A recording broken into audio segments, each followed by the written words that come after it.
Why is that the people who give us the least often occupy the most space in our mind? Why do we keep checking our phones for someone who replies late or replies dry or only replies when they want something? Why do we defend them in our head? Like they are busy or they didn't mean it or they are not like that. And here's the hardest part: why does walking away for someone who hurts us feel more painful than staying? If you think the answer is because I love deeply, okay, so I need you to stay till the end because that's not the truth.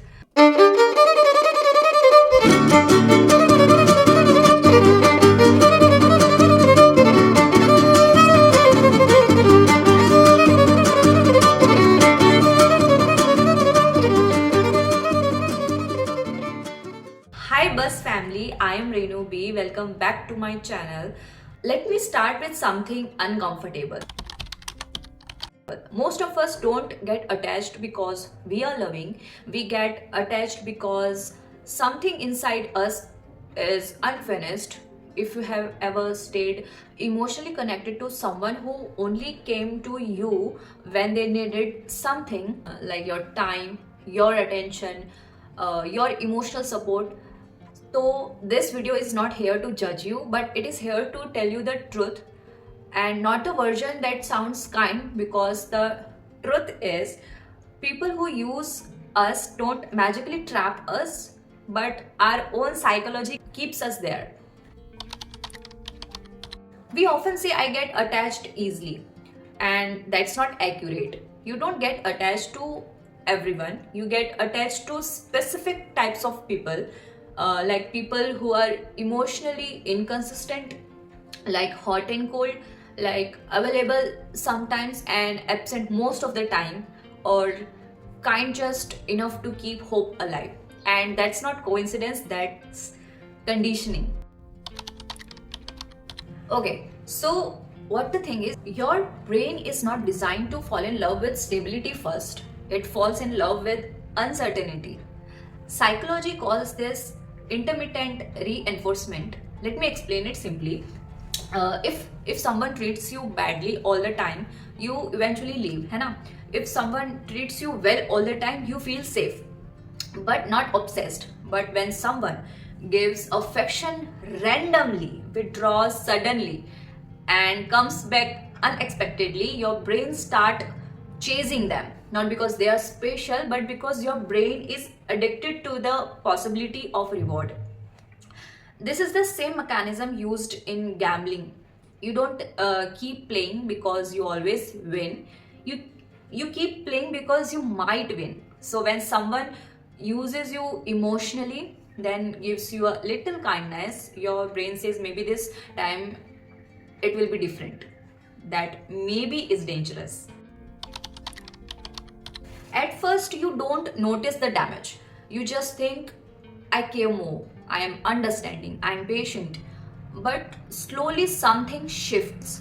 You start explaining your needs instead of expecting them, reducing your standards to avoid conflicts, and feeling guilty for wanting basic respect or overthinking every small interaction. And you suddenly stop asking, is this good for me, and start asking, what can I do better so they don't leave? That's not love, that's survival mode.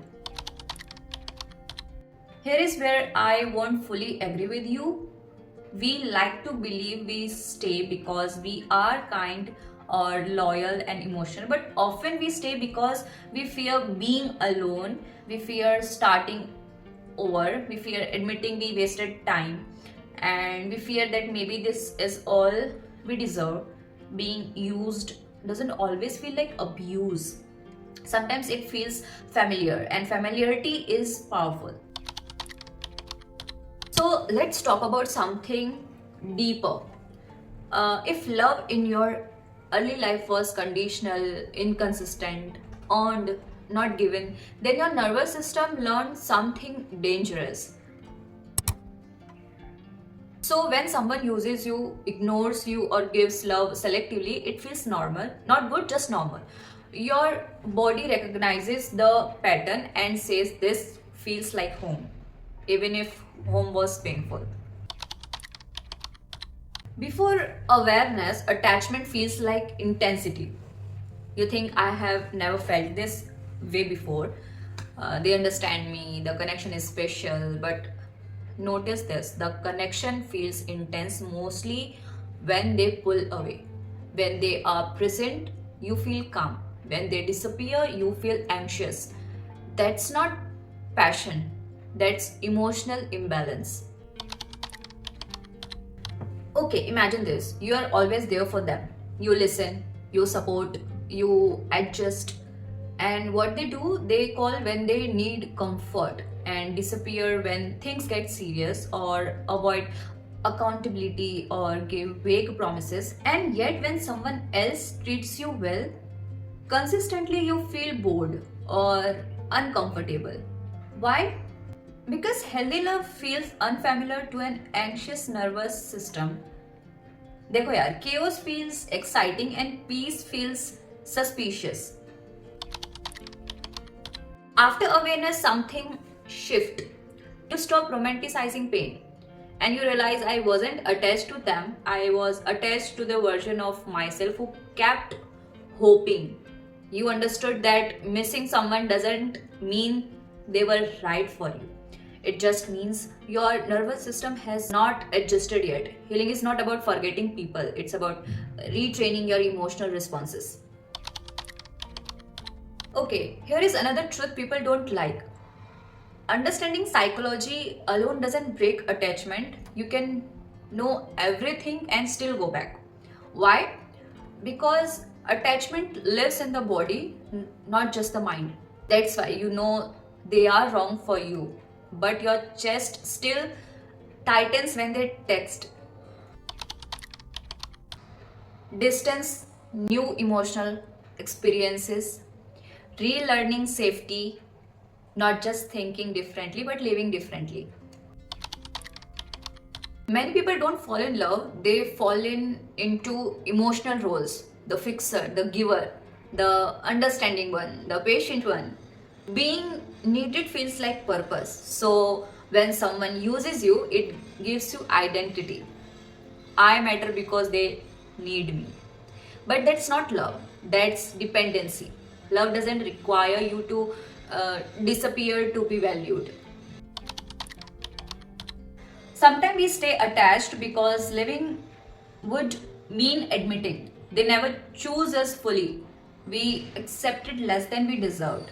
We ignored red flags. We hoped instead of observed, and that realization hurts more than the relationship itself. So we stay, not because we don't know better, but because knowing better hurts. Let me be very clear. The solution is not becoming emotionally unavailable, acting detached, shutting down your feelings.